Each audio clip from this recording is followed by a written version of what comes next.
Mag-asawa ka ng hapon para hindi ka sabihan na nag-asawa ng maaga. Utis na.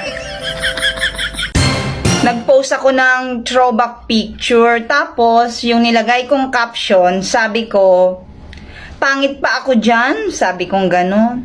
Tapos may nag-like at saka nag-comment, sabi ba naman niya, bakit? Maganda ka ba ngayon? Sabi ba naman, utis na.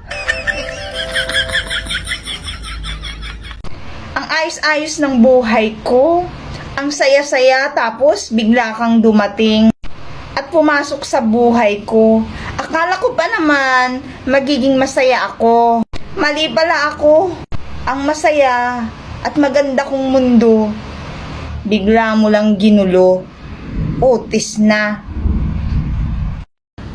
Dito sa Pinas, pag marunong magluto, pwede na mag-asawa. Jowa nga, wala, asawa pa. Utis na.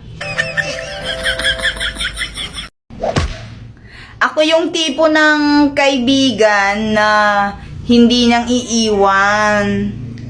Pero, pag hinabol tayo ng aso, aba, bahala ka na sa buhay mo. Ililigtas ko ang sarili ko. Utis na. Sige, gala lang ng gala habang bata ka pa.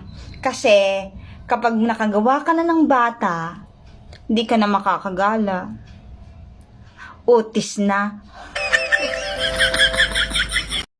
May nakapagsabi na ba sa yung cute ka?